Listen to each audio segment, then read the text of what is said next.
Bismillahi ya ngawitan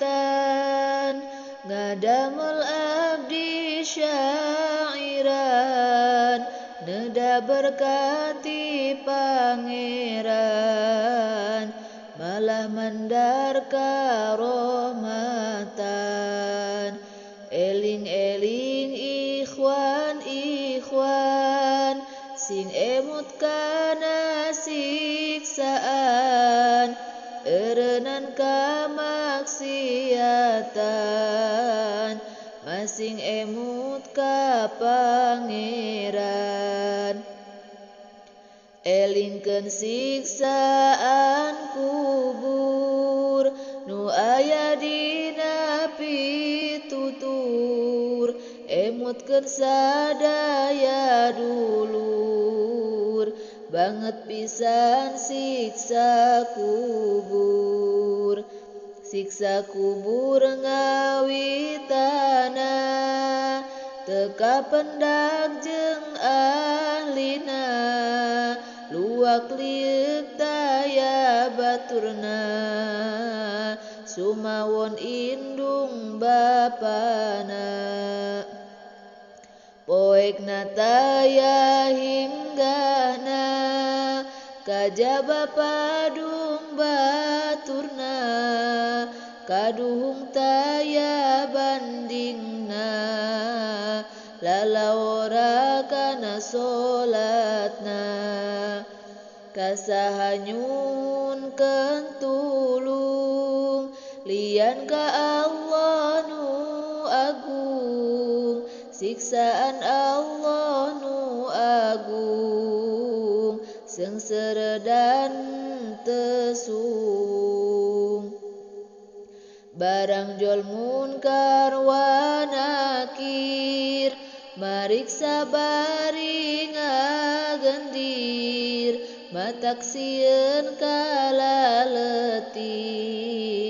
nu mata kudu jeung pikir nu ngahirkeun kana solatna henteu nyaa kana jasadna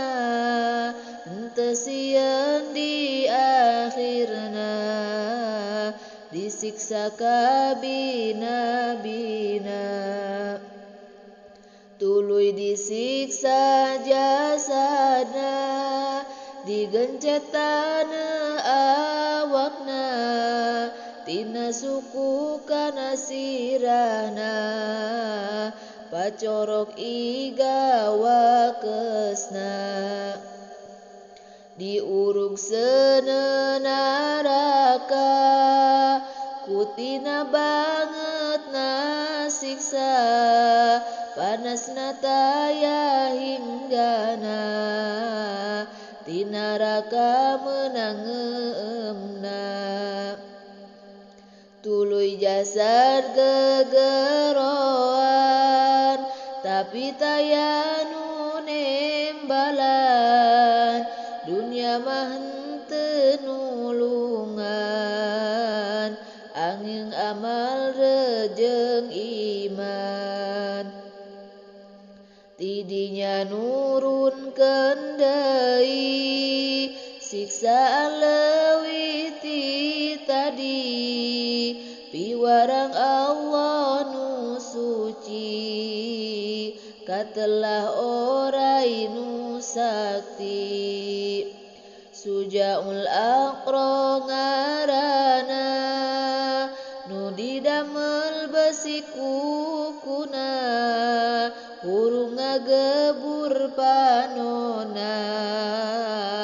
rubak pisan calangapna tuluy urang dipariksa ku orai Sujaul Aqra bari ngomong nu mariksa anjeun teh bakal disiksa sabab anjeun ninggal salat ibadah osok diliwat teu emut kana amanat siksa banget di akhirat. Tuluy orai teh nenggelan ku izin hati pangeran, kuku tejeng aturan, daya pisan keadilan. Barang titenggel jasadna, tuluy mebeskan tanahna, putina hawa bedasna, 70 hasta jerona. Terus pisan salawasna, lamun can seep dosana, disiksa eta jasadna, asa ancur salawasna. Tah sakitu abdi mitutur kasadaya dulur-dulur, urang teh kudu palaur emutkeun siksaan kubur.